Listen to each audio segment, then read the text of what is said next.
తాను అవినీతి చేసే మనిషిని కాదని అన్నారు మంత్రి జూపల్లి కృష్ణారావు. దమ్ముంటే కేటీఆర్ తన ముందుకు చర్చకు రావాలని సవాల్ విసిరారు. సీఎం రేవంత్ రెడ్డి పుల లేక పిల్ల అనేది కేసీఆర్ను అడిగితే చెప్తారని ఆయన స్పష్టం చేశారు. స్థానిక సంస్థల ఎన్నికల్లో కాంగ్రెస్ ఖచ్చితంగా అన్ని స్థానాలు గెలుస్తుందని ధీమా వ్యక్తం చేశారు. ఇక ఇదే అంశంపై మంత్రి జూపల్లి కృష్ణారావుతో మా senior correspondent Srinivas face to face. Sir చెప్పండి సార్, నిన్న మహబూబ్నగర్లో కేటీఆర్ మాట్లాడుతూ పాలమూరు బిడ్డ కాదు రేవంత్ రెడ్డి, పాలమూరు పిల్లి అని చెప్పేసి కూడా మాట్లాడండి. ఎలా చూస్తారు? రేవంత్ రెడ్డి గురించి నల్లమల పులి కాదు పిల్లి అనేది మాట్లాడాడు.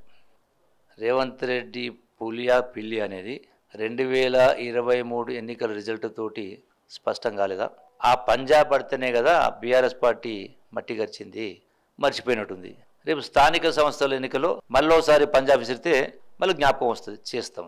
సరే, ఆల్మట్టి డ్యామ్ విషయంలో కర్ణాటక ప్రభుత్వం కుట్రలను అంటే ముఖ్యమంత్రి పదవి కాపాడుకోవడమే కోసం కర్ణాటక ప్రభుత్వం కుట్రల్ని అంటే సపోర్ట్ చేస్తున్నాడు అంటున్నాడు. రేవంత్ రెడ్డికి ముఖ్యమంత్రి పదవి కర్ణాటక ప్రభుత్వం ఇచ్చిందా? అన్నీ ఆల్మట్టి విషయంలో చట్టపరంగా రాజకీయపరంగా 100% నిబద్ధతతోటి ముఖ్యమంత్రి రేవంత్ రెడ్డి గారైనా ఉత్తమ్ కుమార్ రెడ్డి గారైనా స్పష్టంగా మా యొక్క ధర్మాన్ని నిర్వర్తించి ఏర్పాటు చేస్తాము. వదులుకునే ప్రసక్తే లేదు. ఇప్పటి వరకు దేశ చరిత్రలో ఏ మంత్రి కూడా కోర్టులో వాదించలే, వకీలం పెట్టి వాదిస్తూ ఉంటారు. కానీ మా మంత్రి ఉత్తమ్ కుమార్ రెడ్డి గారు స్వయంగా కోర్టులో వాదిస్తూ ఉన్నాడు. మా హక్కులను కాపాడుకునే ప్రయత్నం చేస్తా ఉన్నాం. అంటే మీ శాఖ టూరిజం శాఖలో పెద్ద ఎత్తున అవినీతికి ప్లాన్ చేస్తున్నారని చెప్పేసి కేటీఆర్ మాట్లాడుతుంది సార్. నా గురించి తెలిసి కూడా అమ్మాట మాట్లాడతారా? నేనేమన్నా కేసీఆర్నా లేకపోతే హరీష్ రావునా?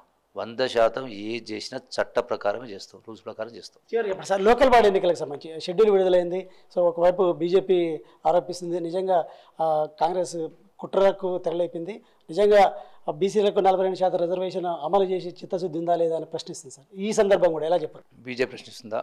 ఉల్టా చోర్ కోత్వాల్ కూడా అటైనట్టుగా కేంద్ర ప్రభుత్వమే చట్టాన్ని సవరించాలా, లెక్క ప్రకారం ప్రజల అభీష్టం మేరకు న్యాయ సూత్రాల ప్రకారం నడుచుకోవాలా.